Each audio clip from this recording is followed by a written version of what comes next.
9월 10일 아침 시간을 하나님께 새벽 제단을 드리는 여러분들을 축복합니다. 먼저 기도하고 본문의 말씀 제가 봉독하겠습니다.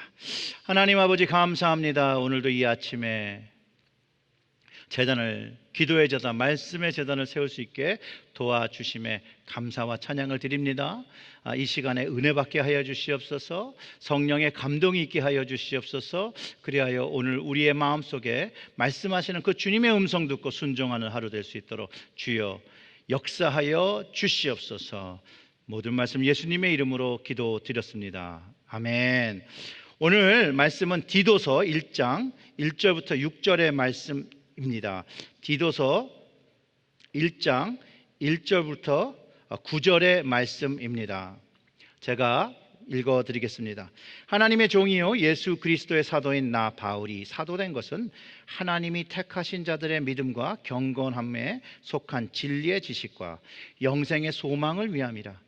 이 영생은 거짓이 없으신 하나님이 영원 전부터 약속하신 것인데 자기 때에 자기 말씀을 전도로 나타내셨으니 이 전도는 우리 구주 하나님이 명하신 대로 내게 맡기신 것이라.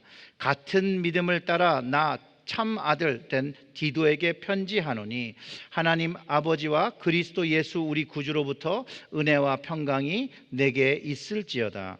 내가 너를 그레데에 남겨둔 이유는 남은 일을 정리하고 내가 명한 대로 각 성에 장로들을 세우게 하려 함이니 책망할 것이 없고 한 아내의 남편이며 방탕하다는 비난을 받거나 순종하는 일이 없는 믿는 자녀를 둔 자라야 할지니라.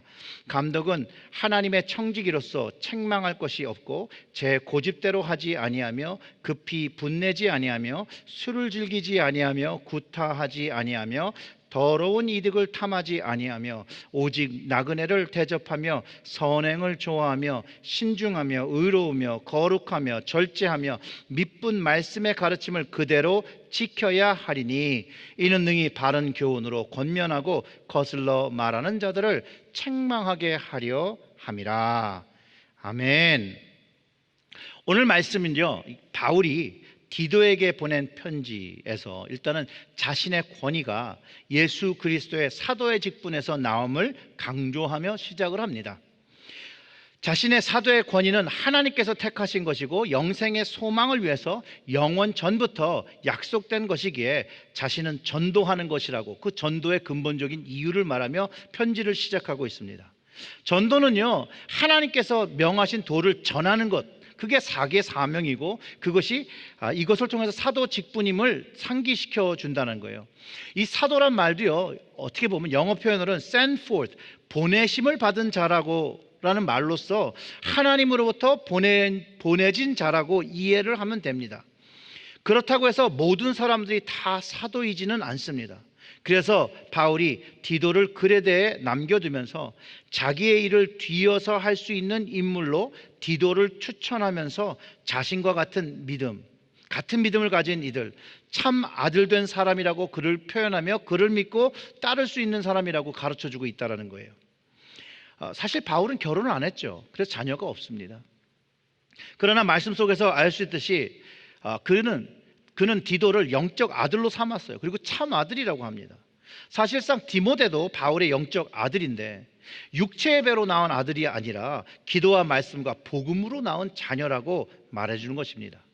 모든 부모들이 자신들의 자녀들을 양육하는 데 최선을 다하고 사랑을 다하는 것처럼 영적 자녀들을 양육하는데 바울은 최선을 다했습니다. 그리고 이 바울의 양육을 받은 디모데와 디도 같은 이들이 바울 이후에 영적 지도자 그리고 사도의 역할들을 감당하게 되기 시작했다는 거예요. 그래서 사실 교회는 이런 영적 자녀들을 출산해야 될 목적이 있습니다. 그래서 교회는 전도를 해야 되는 거예요. 영혼 구원을 해야 되는 거예요. 영적 자녀를 출산하기 위해서 먼저 임신을 해야죠. 바로 전도가 임신을 하는 방법입니다.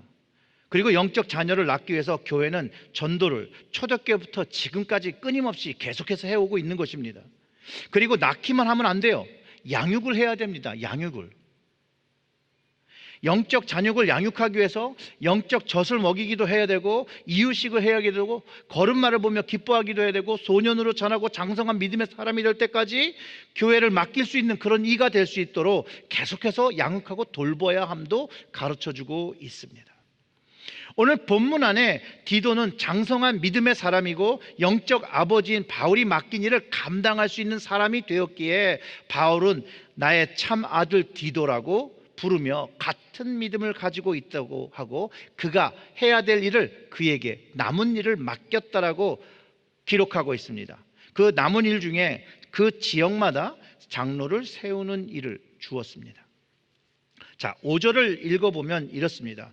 내가 너를 그레데에 남겨둔 이유는 남은 일을 정리하고 내가 명한 대로 각 성에 장로들을 세우게 하려 함이니. 여러분, 교회에서 리더를 세우는 일은 아주 중요한 일입니다. 인사가 만사라는 말이 있듯이. 그런데 바울이 이 장로를 세우는데 직접 하지 않습니다. 그 영적 아들인 디도에게 그 일을 맡기죠. 바울이 얼마나 디도를 신뢰했는지를 우리는 여기서 찾아볼 수 있습니다. 그리고 그 장로를 세우는 기준을 가르쳐주고 있습니다. 물론 예수 믿고 변화된 사람의 과거를 가지고 판단하는 것이 아닙니다. 과거는 회개함으로 용서함 받고 성화된 모습을 가졌을 때 현재의 삶의 모습이 거룩하고 신앙적인 모습을 가진 것을 가지고 판단하며 세워야 합니다. 그래서 17가지를 이야기하고 있는데요. 첫째, 책망할 것이 없어야 합니다. 즉 다른 사람들로부터 비난받는 사람들은 안 된다는 것이에요. 그리고 한 아내의 남편이어야 된다는 거예요. 여러 아내를 두거나 여자 문제 있는 사람을 세워서는 안 된다는 거예요. 또 방탕한 것도 비난받는 것이라고 말합니다. 방탕이란 사치와 유흥과 쾌락을 즐기는 자가 교회의 리더, 장로가 되어서는 안 된다라고 말합니다. 불순종하는 일이 없는 믿음의 자녀, 부정적인 사람이 있어서는 안 된다는 거예요. 순종적인 사람이 되어야 한다는 것을 가르쳐주고, 장로는 믿음의 공동체를 전체적으로 다스리는 직분이기 때문에 그래서 책망할 것이 없어야 한다는 거예요. 그리고 그렇기 때문에 과거에 책망된 부분들은 모두 회개함으로 변화되어 있어야 한다는 것이에요. 그러니까 만약에 죄를 진 사람이라면 죄가 회개되어야 되고 그 죄를 번복하지 않아야 된다는 거예요. 도둑질을 하던 사람이 회개해서 그리스도인으로 돌아왔는데 계속해서 도둑질을 하면 안 되겠죠. 특별히 교회의 리더가 될 사람은 절대 그래서는 안 된다는 것을 가르쳐 주는 것이죠. 그리고 자기 고집대로 또 하는 사람은 안 된다는 거예요. 또 급히 화를 내는 사람도 안 된다는 것이에요. 술을 즐기는 사람도 뽑지 말라고 했습니다. 이것은 술을 너무 좋아하다 보면 실수할 수 있으니 마시지 않는 사람을 세우라는 뜻일 것입니다. 그리고 폭력적인 사람도 세우지 말라 합니다. 또 더러운 이득을 취하는 사람도 세우면 안 됩니다. 그것보다는 나그네를 대접할 수 있도록 대접하는 사람, 그 마음이 넉넉한 사람을 세워야 된다고 말합니다. 섬기는 사람을 이야기하는 것이죠. 그리고 선행하는 걸 좋아하는 사람이어야 한다는 것이에요. 이 선행을 좋아하는 사람은 결국 경건한 사람이에요. 어려운 자를 구제하고 돕는 사람, 하나님 보시기에 경건한 사람이고 하나님을 기쁘게 하시는 사람입니다. 또한 신중한 사람이어야 된다고 말합니다. 의로운 사람, 악에 그 분을 낼 수 있는 사람, 어려운 과정 속에서 의롭기 때문에 남들이 다 이야기하지 않는 이야기를 또 할 수 있는 사람이어야 한다는 것이죠. 거룩하며 또 절제할 줄 아는 사람이어야 한다는 거예요. 거룩한 것도 절제할 줄 알아야 된다는 것이죠. 말씀대로 살려고 노력하는 사람이어야 된다고 말합니다. 그래야 전도한 후에 영적 자녀들을 양육할 수 있다는 것이에요.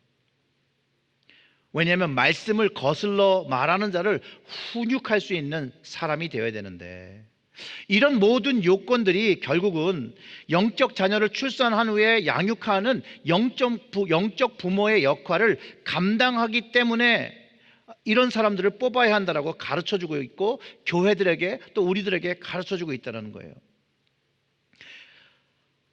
바울이 늘 보낸 서신 안에는 교회 안에 늘 거짓 선생들이 있었고 다른 교훈들을 말하는 것들이 있었습니다. 자신들이 가진 지식으로 교묘하게 하나님의 말씀을 왜곡하고 성도를 미혹하는 일이 많았기 때문에 그 교회에 세워지는 장로들은 그 말씀의 지식을 가지고 책망과 권면과 위로와 양육을 할 수 있는 자로 세우라고 했던 것이죠. 그리고 그 다음 세대를 위하여 이와 같이 장로를 세워질 수 있도록 양육해야 되는 것도 가르쳐 주는 것입니다. 좋은 장로들이 세워질 때에 교회는 건강한 자녀를 출산하고 양육하는 교회가 되어집니다. 이것은요, 바꿀 수 없는 진리입니다. 장로뿐만 아니라 이 17가지의 모습은 모든 그리스도인들에게서 나타내야 되고 이 부분을 신경 쓰며 영혼 구원을 위하여 살아야 한다는 것이에요. 그래야 교회가 영적인 영향력을 가지고 세상 사람들에게 책망받지 않고 세상 사람들에게 부러움을 가지며 존경을 받으며 살아가게 된다는 거예요. 사랑하는 성도 여러분, 우리 교회 모든 리더십이 이 17가지의 퀄리피케이션을 먼저 보이고 다른 성도들의 본이 되고 신앙의 모델이 되어져서 정말 성경적인 신앙의 삶을 살아가기를 원하고요. 우리 교회에서 경험되고 또 이것이 서로에게 은혜되어지고 세상에 우리 교회의 전도의 문을 활짝 열고 영적인 자녀들을 출산하고 양육하는 교회가 되어서 하나님을 기쁘시게 하는 우리 교회 공동체들이 되시기를 주님의 이름으로 축원합니다. 기도하겠습니다. 하나님 아버지, 감사합니다. 주님의 교회가 되기 위해서, 영혼 구원을 하기 위해서, 전도하기 위해서 우리가 이 성경이 말하는 모든 좋은 그 퀄리피케이션들을 우리가 하나씩 우리의 삶 속에 적용하고 열매 맺을 수 있도록 성령님, 오늘 하루도 도와주시옵소서. 세상에서 책망받고 비난받는 것이 아니라 존경받을 수 있는 사람이 될 수 있도록 우리에게 넉넉한 은혜를 주시고 하나님의 말씀으로 우리의 삶과 우리의 마음을 주장하여 주시옵소서. 이 모든 말씀 우리 구주 예수님의 이름으로 기도드렸습니다. 아멘.